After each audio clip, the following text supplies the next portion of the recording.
So Natalie, this is a huge topic today, video marketing. Oh, I've been on just kind of the fun end of this whole video story for Jottful in that I get to hear your adventures and hardly touch it. Thank you. Welcome to Jottful's Marketing Made Easy. I'm Dawn Verbrigghe, Jottful's CEO, two-time entrepreneur, former business school professor, and the one with the marketing experience. And I'm Natalie Bruno, Dawn's partner in crime, certified people person, and the one who speaks with small business owners every day about their website and marketing challenges. We're here to have practical and fun conversations with people who know a thing or two or three about how to get more customers for your business.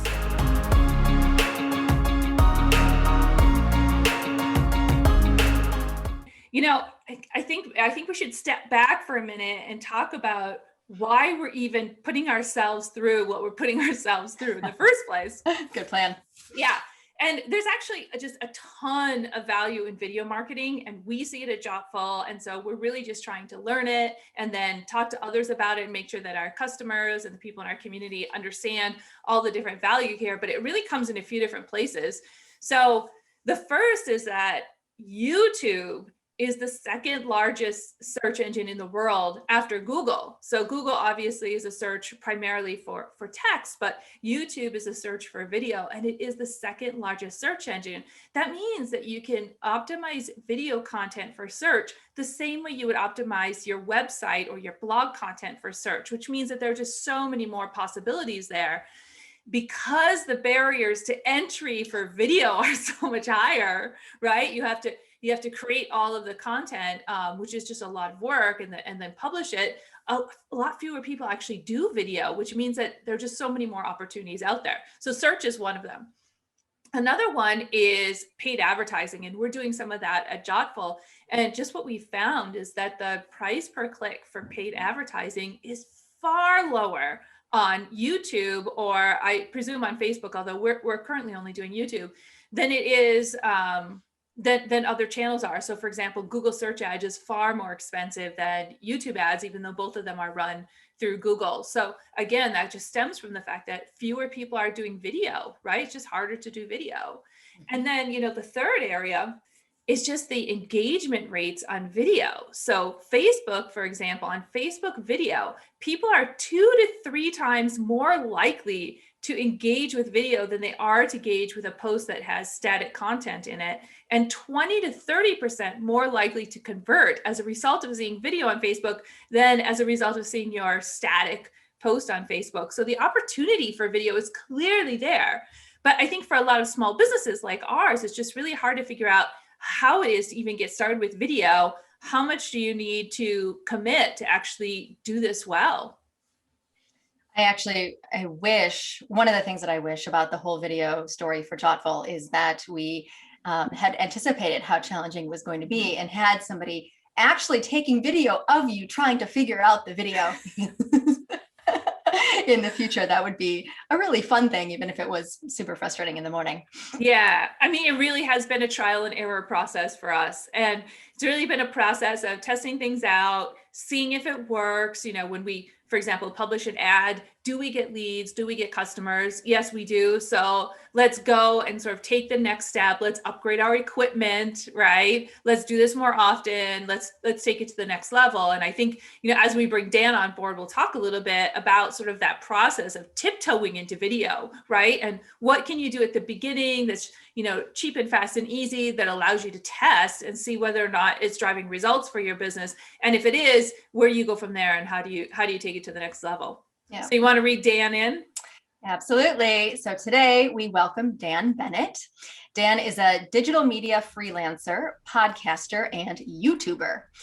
He's also the creator of 1 Minute Media, a program that uses video coursework and private group membership so you can learn how to create awesome video content with something as simple as a smartphone. Dan is also a member of Jottful Community, our own collection of creative and marketing professionals who help Jottful small business customers better market themselves online. He offers direct consultation, building on his decades of experience in video production, video editing, motion graphics, sound design, graphic design, and digital content development. Welcome, Dan. Hey guys, thanks for having me on.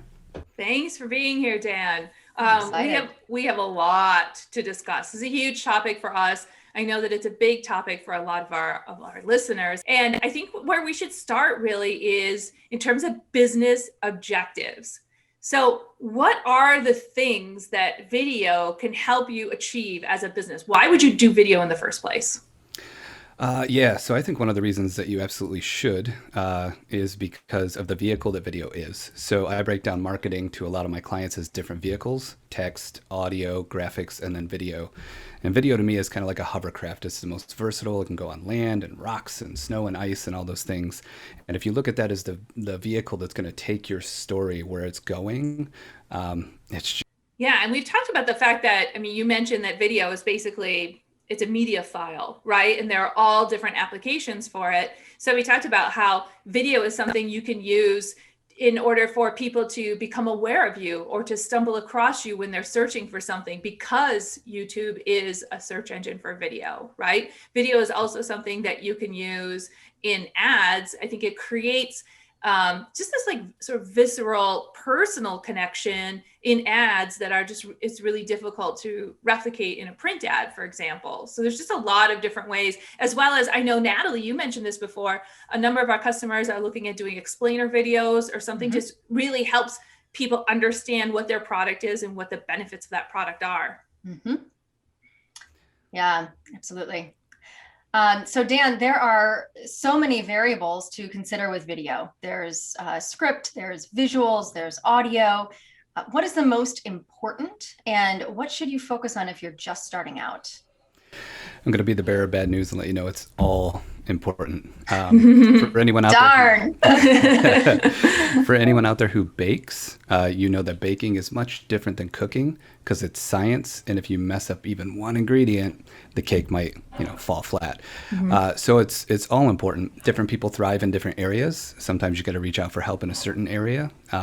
But high level, it's something that anyone can do as far as pre-production, production, and post-production. So if you look at the film world at all, or you look at something like writing a book and publishing it, they all have all of these steps, and you really can't skip any of them. So, but yeah, script writing is important, prepping, outlining, doing some takes on camera that no one's ever going to see, so you can kind of practice and warm up, and hitting those bullet points, sharing it with friends and family who won't share it out further if you need some feedback before you do your final run.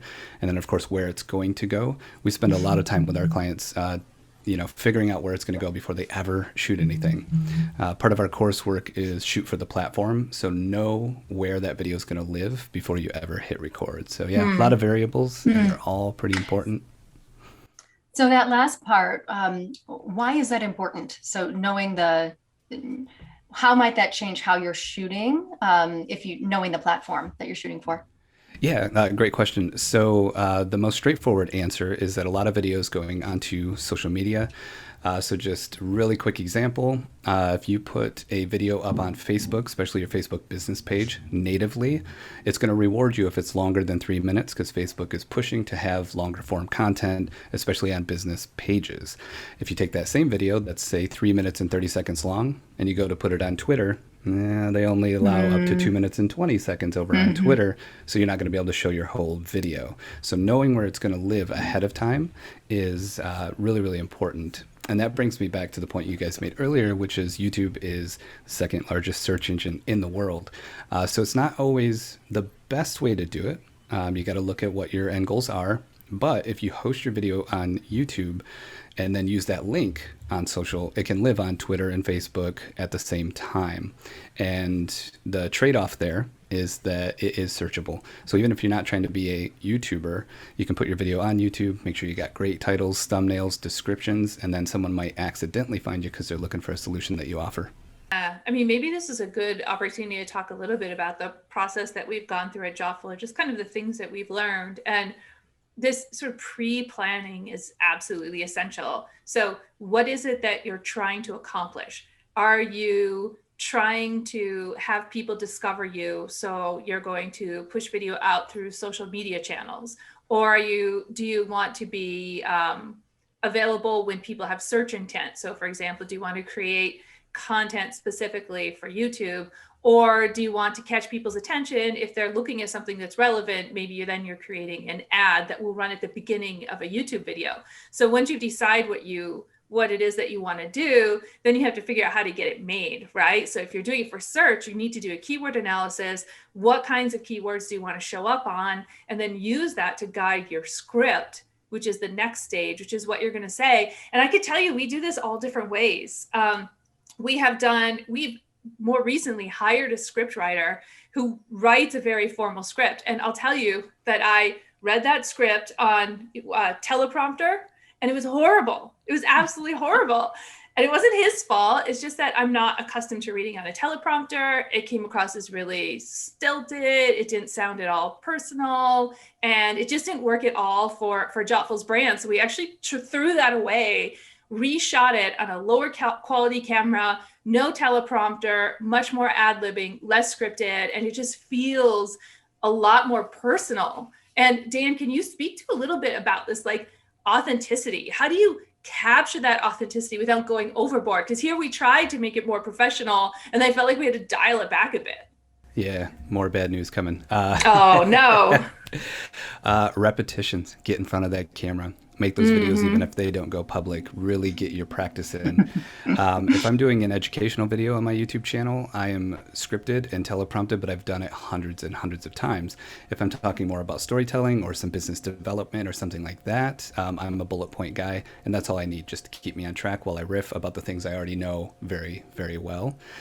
So you kind of have to, get that practice in. Two things that become very clear once you start doing video of any kind, and that's the actors and newscasters are some of the most talented people in the world, and you don't realize how hard their jobs are until you start doing it yourself. Totally what I thought. Totally. After the first time I tried to take a video of myself, I'm like, they are so good. Well, so let's talk about that for a second. Those people are on camera all the time. And I think there's the fear of being on camera for a lot of people is huge. So what tips do you have for people who are reluctant to be on camera? I love this question as well, and it's something I'm exploring myself as far as all of my clients go. 1 Minute Media members recently, a group of them all separate from each other, had started to give data that they were a little bit afraid up front, and I was unaware of it. And I'm like, wow, I'm getting a lot of feedback now from different clients that this is, an extra hurdle in that barrier to entry. And, I thought about my own process. I was in a band that toured. I was on stage all the time. I've spoke all over the country in front of lots of people. But my journey from behind the camera to in front of it was also a little weird. It felt strange. It was like, wow, I've been around this equipment for 10 years. Why does this feel so weird? And I kind of had to find my voice. Again, repetition helps. The thing I can guarantee to everyone is that eventually that lens becomes your audience. You can see your audience instead of a piece of glass and metal. When that happens for someone is always different depending on, repetitions, how comfortable they feel and so on. So what I started finding as I was asking some real hard questions of these different members and clients was, how'd you get past it? Like, what did it look like? Because I never want to tell someone, just get in front of a camera and do it. Now, you can get in front and practice. You can just do that. Or show the video to some people that you trust, like I mentioned earlier.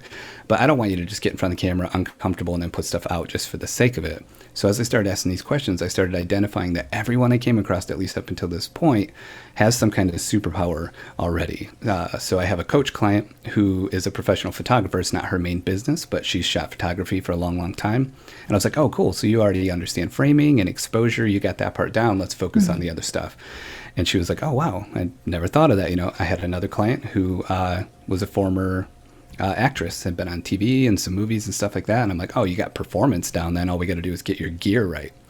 Another client who was a copywriter. I'm like, oh, writing scripts and bullet points is going to be easy for you. Yeah. Let's focus on the other stuff. And I started seeing and identifying that we all have something we can bring to the table already based on what we already know and do. And if we can leverage that a little bit just to, kind of get in front of the camera and hit that red button that's so scary, that'll let us get to the point where we can start getting those repetitions in. Yeah. Yeah. I think that there's something else related there, which is as business owners, we have to decide at what point we're going to step out and let people see who we are, as opposed to sort of hiding behind whatever brand or whatever logo that we have out there, and decide, hey, I'm going to put myself out there as the business owner and really associate myself with this company. I think that's a big challenge for a lot of people, even maybe more so than stepping in front of the camera. It's just do I want to take this step for my business? There's no turning back. Yeah, and it comes back to that planning, right?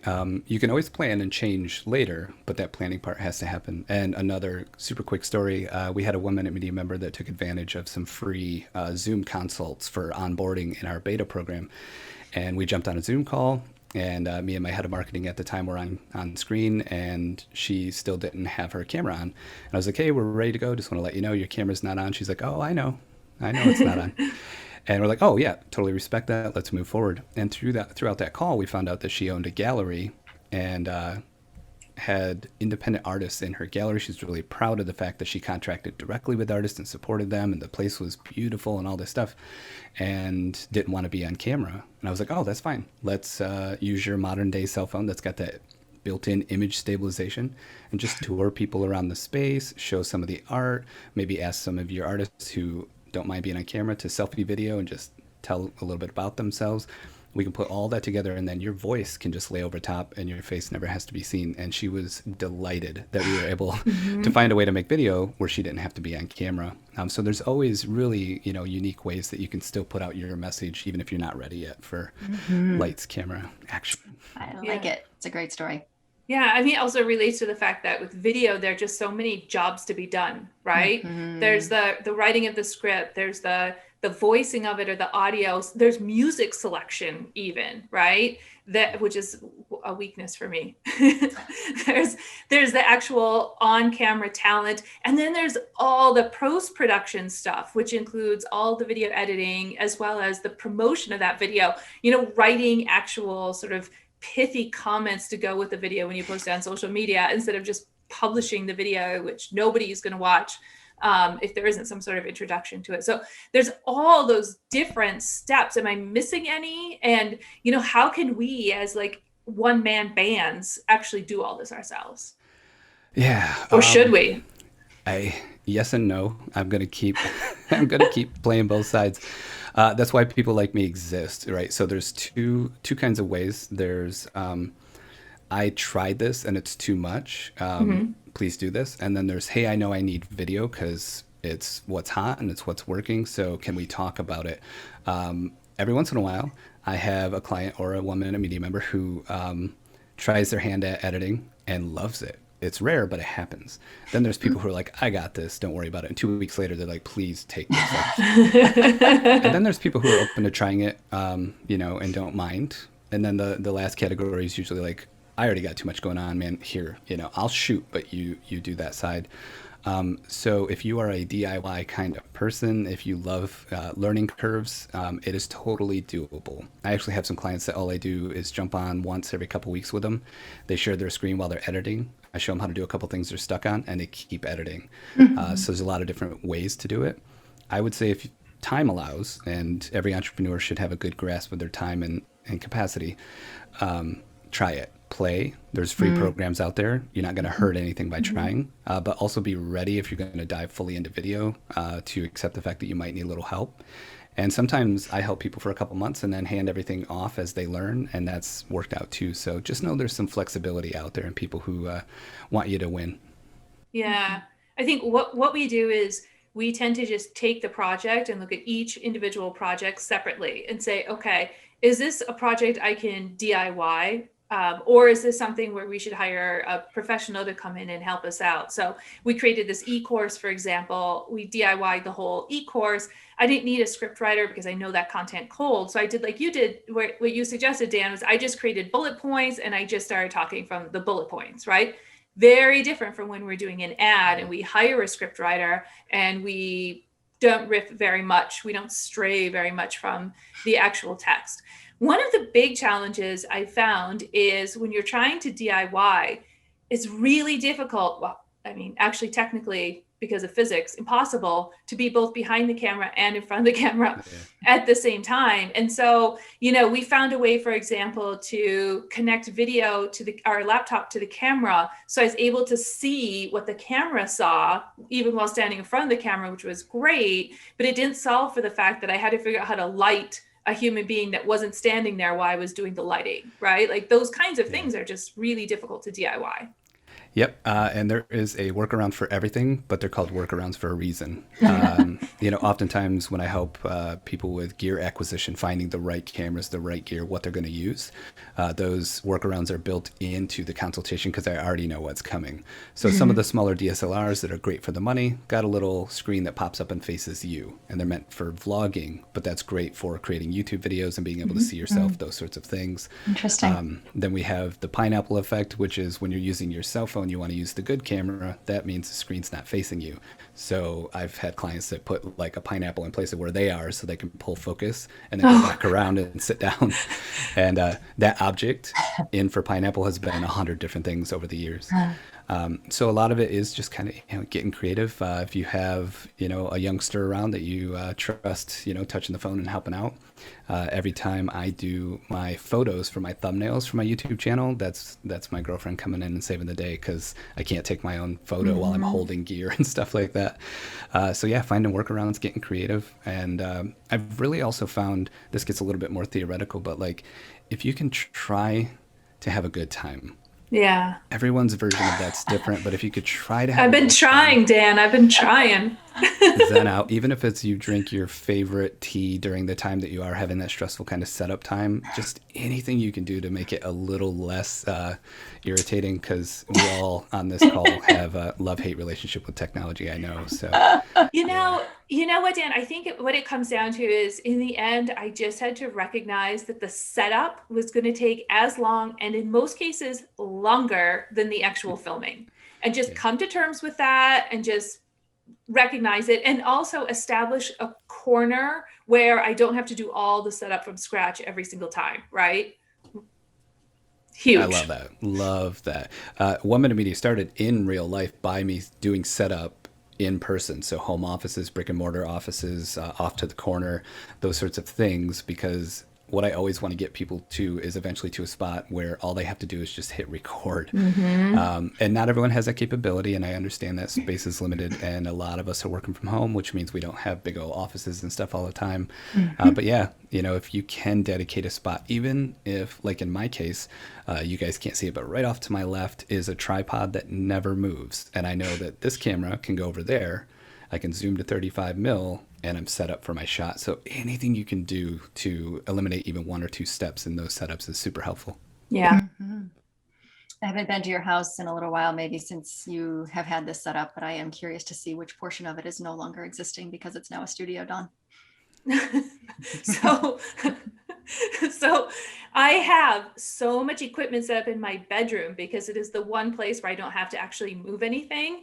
And you can't imagine what my bedroom looks like now with all of the lights and the cameras and this giant backdrop that fills an entire wall. I mean, I don't want my parents to see it. They're gonna wonder how I'm earning a living. The room I'm in right now is 14 by 12, I believe, and I get 4 shots out of this room. And until I tell people, no one has any clue that those 4 different setups, one is an overhead unboxing setup as well, all come from the same place. So that's awesome. Creative. Yeah, that's a great tip. So if I'm just starting out, what equipment do I absolutely need if I'm going to do it myself? Yeah, one of my go-to taglines is making video with something as simple as a smartphone. When you read the intro, that's in there because they are super powerful. There's some things to keep in mind when you use them, and I won't dive into all the tech right now, but smartphones have come so far, even in the last 3 years, let alone the last 10. The cameras are incredible. The functionality within the camera is coming a long way. The storage on a small device is getting bigger and bigger and bigger. And I always have a cell phone on every production I do. It's not always my main camera, but I'm often using it for behind the scenes or a secondary angle on an interview. It's kind of crazy. And if you take the time to light appropriately, lighting is a gigantic topic with tons of theory that goes into movie making and all that, but just filling the face of your subject, just nice light does so much that a smartphone, sometimes you can't even tell it's not a digital camera. Like it's a great place to start. I actually just released a video today on my YouTube channel doing a gear review for a microphone company. And this particular microphone, you can actually plug it right into your phone, and the phone powers the microphone, and the microphone has a volume knob on it. So you can actually control how loud it's going into your phone. So right there, smartphone, $56 microphone, YouTube videos on the fly. Yeah. Now you can always upgrade from there and things look better and sound better as you go, but it's a great starting point with a phone you might already have and a $55 mic. Doable. Yeah. Yeah. And that's my favorite. I just want to empower. That's why I use that word all the time. I want to empower people to shoot great video and give their stories a vehicle to get where they're going. And then light, as I mentioned earlier, is always important. I have like kits that I kind of built from Amazon products on web pages so people can just go and click and buy. And I always just use, inexpensive LED panels. They're dimmable. They can have tungsten or daylight, which is kind of yellow or white. You can put them close to you and they don't get hot. And, it's a real easy way to light yourself inexpensively. The light that's hitting me right now is actually coming from an LED panel that bounces off the wall first and then fills me a little softer. And, for, I think the last time I looked, it was like $160, $170 for 2 light stands, plug in the wall, everything's ready to go. Kind of can't beat it. One of the things that we've noticed with video is that there can be a discrepancy between what the camera is capable of doing and what whatever source you're using to transmit is capable of handling. So for these events, for example, we film these and we do it through Zoom. Obviously, everybody who's watching today is watching on Zoom, but the Zoom can only record it at a certain level and can only broadcast at a certain level. And our cameras are actually capable of much higher resolution. So that's something that we've sort of learned the hard way over time. Yeah, it's interesting. I just had a conversation literally yesterday with a client who's like, hey, I got a capture card. And that's where you go from your camera with a HDMI cable to the card to the computer. And it's, I didn't get the one you said. I got the 4K one because my camera shoots 4K. And I was like, you just wasted $35, my friend. Luckily, it was through Amazon. He did a return. He got the right one. But as you said, the capability's not there yet. And what most people don't know is people like me are very worried about our upload speeds. So all the internet companies are like, here's all the download speed. 5 people can watch Netflix at once. But no one talks about the 4 meg upload, which is tiny. And when you're moving video up into the cloud or you're, uploading your video to YouTube, you'll see those discrepancies as well. So you got to really pay attention to all the steps. Yeah, like we said earlier. There's a lot to it. I'll tell you, Dan, there are a lot of nights where I'm up till 1:30 in the morning with episodes of Bridgerton playing and a couple of glasses of Pinot, just waiting for video to upload because it uploads faster at night than it does during the day. Yeah, less bandwidth taxation. Absolutely. Yeah, and it's so, I'm laughing with you, just so you know. It's so fun to hear these because these are the trials of doing it yourself and figuring things out, which, like I said, I love that just as much, but it's not hard to keep a pipeline of people interested in talking to me because it's a task. I'm sure. Should you film everything all at once a month? I've heard some people say that that's their strategy. They just bang it all out in one day, once a month. Or should you do something more regular where maybe you set up 1 day a week where you're filming and then maybe you become more used to it, right? Because you're doing it more regularly. What do you recommend? Both are very functional. And what you'll find is that your personality and end goal with the video end up coming into play. And it's very easy to choose one at that point in time. The topics I do vary so much, and the way that I present, whether it's a script on a teleprompter or bullet point or just free range, puts me in a position with most of my personal content that I put out where I am doing it video by video. So Tuesdays and Sundays are production days, Wednesdays and Fridays are editing days. So I get as much done as I can, but I can't shoot 6 videos in one day. And then there's stuff you have to think about too, where sometimes people say they want to put out 1 video a week for a month. That's 4 videos, and they don't want to have the same shirt in every video, same shirt on, I'm sorry. Maybe they're a professional coach. They want to come across as such. So if you are going to do them all and put them in the can, as we call it, you better have 3 shirts waiting nearby and switch every time. If it's possible, and if the world was perfect, I would always say film as many as you can. And do not edit on the days you film, and then edit as many as you can, and then schedule, for upload as many as you can. And also it feels really, really good when you can look at your YouTube schedule or your, social media and see 2 or 3 videos out into the future. It does. And your creativity for future videos gets better too, because that cognitive load isn't there anymore.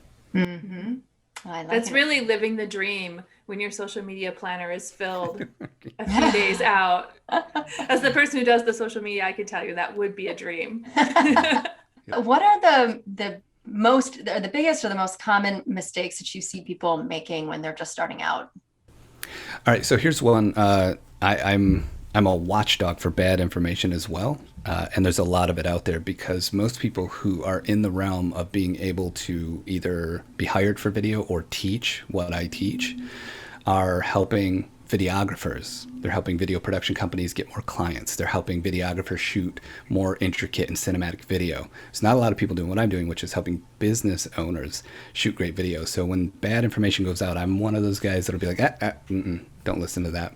One of those things is 100% commitment to better done than perfect. Just make it. Just get it out there. You're starting a YouTube channel. Just put out videos. You got to get rolling. You know, all those things that people say. Absolutely true, except it's a cocktail. It's not a shot, right? So the mix between just get it done, it doesn't have to be perfect, don't stress yourself out, and make sure you went through the pre-production process, make sure you're ready, make sure you got some repetitions in. Everyone's got a mix of that. You know, so you think of like a screwdriver, some orange juice, some vodka. You might be a real strong screwdriver drinker, and it's all about just get out there, get dirty, get it done, but a little bit of prep work so it's not a complete disaster. Or you might be like, I want this to be perfect because my brand is very polished and I can't put out junk. And then there's less vodka, right? Because we all have one glass.